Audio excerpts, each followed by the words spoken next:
Evangel ministries നിങ്ങൾക്കായി അവതരിപ്പിക്കുന്ന തിരുവചനം.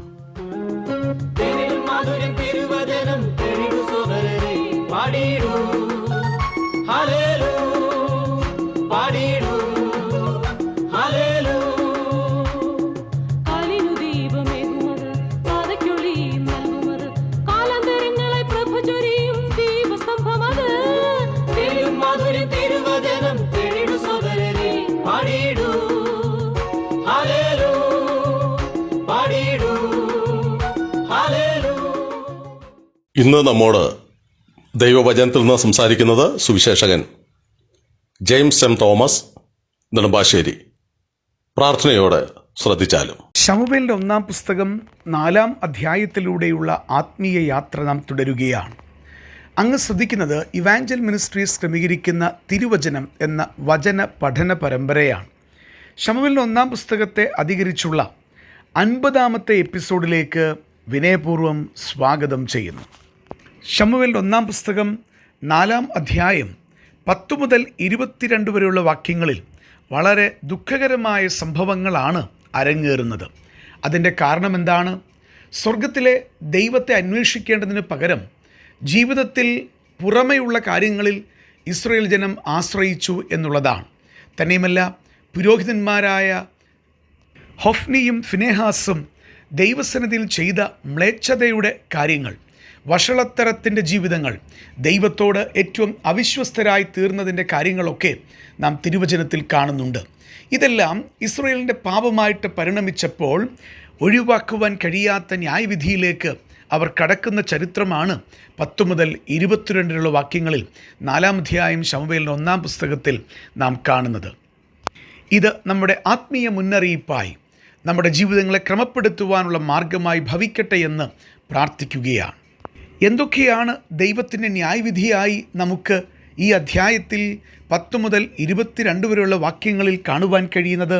11-ാം വാക്യം ശ്രദ്ധിച്ചാലും ദൈവത്തിൻ്റെ പെട്ടകം പിടിപെട്ടു. വാസ്തവത്തിൽ ഇത് ഒരു ഇസ്രായേലിനെ സംബന്ധിച്ച് ചിന്തിക്കുവാൻ കഴിയുന്നതിനപ്പുറത്തുള്ള വിഷയമാണ്. സ്വർഗത്തിലെ ദൈവത്തിൻ്റെ പെട്ടകം, ആ പെട്ടകത്തിന് എത്രമാത്രം പ്രാധാന്യം ദൈവജനത്തിൻ്റെ മധ്യേ ഉണ്ട് എന്നുള്ളത് നാം തിരുവചനം പഠിക്കുമ്പോൾ കാണുവാൻ കഴിയുന്ന വസ്തുതയാണ്. എന്നാൽ ഇവിടെ ഇതാ, ഫെലിസ്ത്യരുമായിട്ടുള്ള യുദ്ധത്തിൽ സംഭവിച്ച ആദ്യത്തെ വിഷയം ദൈവത്തിൻ്റെ പെട്ടകം അത് ഫെലിസ്ത്യരുടെ കയ്യിലേക്ക് അകപ്പെടുന്ന, അല്ലെങ്കിൽ അവരത് പിടിച്ചെടുക്കുന്ന കാര്യമാണ് കാണുവാൻ കഴിയുന്നത്. ദൈവം അതിന് അനുവാദം നൽകുകയാണ്. തൻ്റെ ജനമായ ഇസ്രായേൽ തന്നെ വിട്ട് മാറിയപ്പോൾ, ഹൃദയപൂർവ്വം ദൈവത്തിങ്കിലേക്ക് തിരിയുന്ന വസ്തുതയ്ക്ക് മാറ്റം സംഭവിച്ചപ്പോൾ, പുരോഹിതന്മാർ ഉൾപ്പെടെയുള്ളവർ മ്ലേച്ഛതയുടെ ജീവിതം നയിച്ചപ്പോൾ, ദൈവത്തിൻ്റെ പെട്ടകം ശത്രുക്കളുടെ കരങ്ങളിലേക്ക് കൊടുക്കുവാൻ ദൈവം അനുവാദം തരുന്ന കാര്യമാണ് കാണുവാൻ കഴിയുന്നത്. പ്രിയപ്പെട്ടവരെ, സ്വർഗത്തിലെ ദൈവം നമ്മെക്കുറിച്ച് നന്മ ആഗ്രഹിക്കുന്ന ദൈവമാണ്. എന്നാൽ നാം കർത്താവിൻ്റെ സന്നിധിയിൽ തുടർമാനമായി പാപത്തിൽ രസിക്കുമ്പോൾ, ദൈവത്തിൻ്റെ മുന്നറിയിപ്പുകളെ നാം തള്ളിക്കളയുമ്പോൾ, തീർച്ചയായിട്ടും ദൈവം ന്യായവിധി നടത്തും എന്നുള്ളതിന് സംശയം ഏതുമില്ല. ഭവിക്കുവാൻ പാടില്ലാത്ത കാര്യങ്ങൾ ജീവിതത്തിൽ വന്നുപെടുവാനുള്ള സാധ്യത ദൈവത്തിൻ്റെ കോപനിമിത്തമുണ്ട് എന്നുള്ളത് ഇവിടെ കാണുവാൻ കഴിയുകയാണ്. തീർച്ചയായിട്ടും ദൈവത്തിൻ്റെ പെട്ടകം അത് ഇസ്രായേലിൻ്റെ അടുക്കലാണ്, അവരുടെ നടുവിലാണ് ഇരിക്കേണ്ടത്. എന്നാൽ ഇവിടെ ഇതാ, ദൈവിക ന്യായവിധിയുടെ ഭാഗമായി അത് പിടിപെട്ടു പോകുന്ന, ശത്രുവിൻ്റെ കരങ്ങളിലേക്ക് പോകുന്ന ഇസ്രായേലിനെ സംബന്ധിച്ചിടത്തോളം സഹിക്കുവാൻ കഴിയാത്ത ഒരു വലിയ ദുരന്തത്തിലേക്ക് അവർ നടന്നു പോകുന്ന ചരിത്രമാണ് കാണുവാൻ കഴിയുന്നത്. നമ്മുടെ ജീവിതത്തിൻ്റെ പാപങ്ങൾ കൊണ്ട് നാം അനുഭവിക്കേണ്ടുന്ന ദൈവ സാന്നിധ്യം അനുഭവിക്കാതിരിക്കാനുള്ള കാരണങ്ങൾ ഉണ്ടാകാതിരിക്കട്ടെ. കർത്താവിൻ്റെ ആത്മീയ സംസർഗം, അതിൻ്റെ ആസ്വാദ്യത, ദൈവത്തിൻ്റെ പരിശുദ്ധാത്മാവിൻ്റെ വഴിനടത്തൽ, ഇതൊക്കെ ദൈവ പൈതലിന് അനുഭവിക്കുവാൻ വേണ്ടി ഭൂമിയിൽ ദൈവം തന്നിട്ടുള്ള അനുഗ്രഹീതമായ വസ്തുതകളാണ്. എന്നാൽ ഞാൻ ചോദിക്കട്ടെ, അങ്ങയ്ക്ക് ആത്മീയ നഷ്ടം സംഭവിച്ചിട്ടുണ്ടോ?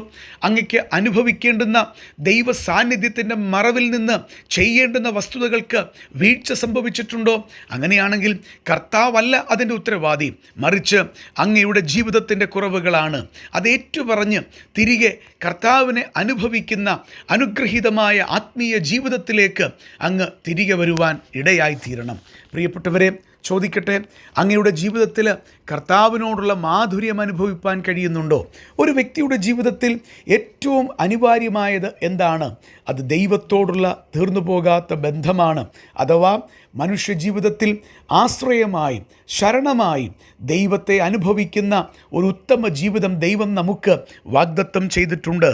എന്നാൽ മനുഷ്യൻ്റെ ജീവിതത്തിൽ ദൈവത്തോട് അടുക്കുവാൻ മനസ്സില്ലാത്തതുകൊണ്ട് ഓരോ മനുഷ്യനും ദൈവസന്നിധിയിൽ പാപികളായിത്തീർന്ന് ദൈവ സംസർഗത്തിൽ നിന്ന് അകലുന്ന ചരിത്രമാണ് വിശുദ്ധ തിരുവെഴുത്ത് നമുക്ക് കാണിച്ചു തരുന്നത്.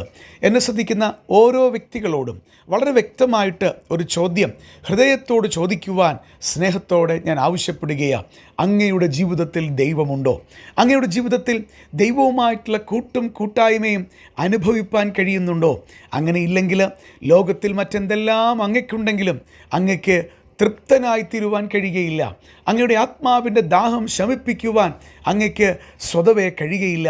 അത് നികത്തുവാൻ കഴിയുന്ന മാനുഷികമായ മറ്റ് യാതൊരു കാര്യങ്ങളുമില്ല. എന്നാൽ ഒരു കാര്യം ഓർമ്മപ്പെടുത്തട്ടെ, മാൻ നീർത്തോടുകളിലേക്ക് ചെല്ലുവാൻ കാക്ഷിക്കുന്നത് പോലെ ദൈവത്തിൻ്റെ അടുക്കിലേക്ക് ചെല്ലുവാനാണ് മനുഷ്യൻ്റെ ആത്മാവിൻ്റെ ഹൃദയത്തിലെ ആഗ്രഹമെന്ന് പറയുന്നത്. അതിനായിട്ട് സംഭവിക്കേണ്ടത് എന്താ? ദൈവത്തോട് അടുക്കുവാനുള്ള ആഗ്രഹം ആദ്യം അങ്ങയ്ക്കുണ്ടാകണം. ആ ആഗ്രഹം അങ്ങയുടെ ജീവിതത്തിൻ്റെ അശുദ്ധികളെ, പാപത്തെ കാണിച്ചു തരുന്ന തരത്തിലേക്ക് ഉയർത്തപ്പെടുവാൻ ഇടയായിത്തീരണം.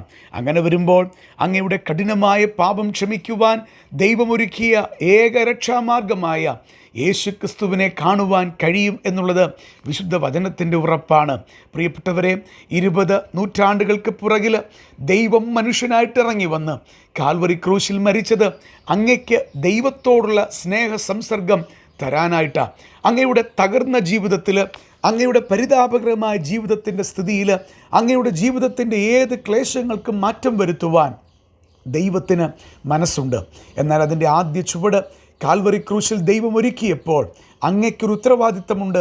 ദൈവത്തിൻ്റെ അടുക്കിലേക്ക് വരിക.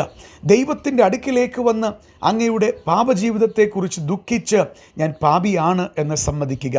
കർത്താവായ യേശു ക്രിസ്തു മരിച്ചത് അങ്ങയ്ക്ക് വേണ്ടിയാണെന്ന് സമ്മതിച്ച് ക്രിസ്തുവിനെ ഏക ദൈവവും ഏക കർത്താവും ഏക രക്ഷിതാവുമായിട്ട് അംഗീകരിച്ച് ഹൃദയത്തിൻ്റെ വാതിൽ പൂർണ്ണ മനസ്സോടെ ദൈവപുത്രനായിട്ട് തുറന്നു കൊടുക്കുക.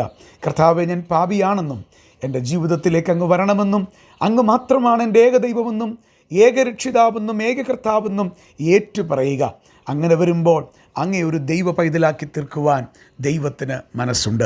എന്നെ ശ്രദ്ധിക്കുന്ന ദൈവമക്കളോട് ഞാൻ ഓർമ്മപ്പെടുത്തട്ടെ, അങ്ങയുടെ ജീവിതത്തിൽ ദൈവഹിതപ്രകാരമല്ലാത്ത ഏതെങ്കിലും കാര്യങ്ങൾ ഉണ്ടെങ്കിൽ അത് മാറ്റണം. അല്ലെങ്കിൽ ഇസ്രായേൽ ജനത്തിന് സംഭവിച്ച ആദ്യത്തെ ദുഃഖമെന്ന് പറയുന്നത് ദൈവത്തിൻ്റെ സാന്നിധ്യത്തെ കാണിക്കുന്ന ദൈവത്തിൻ്റെ പെട്ടകം ശത്രുവിൻ്റെ കരങ്ങളിലേക്ക് പോകുകയുണ്ടായി.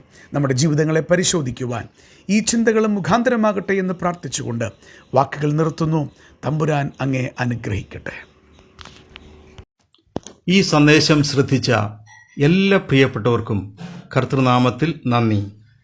ബൈബിൾ കറസ്പോണ്ടൻസ് കോഴ്സിൽ ചേർന്ന് പഠിക്കുവാൻ ആഗ്രഹിക്കുന്നവർ മേൽവിലാസം അയച്ചു തന്നാലും പ്രാർത്ഥനാ വിഷയങ്ങളും അറിയിക്കുമല്ലോ.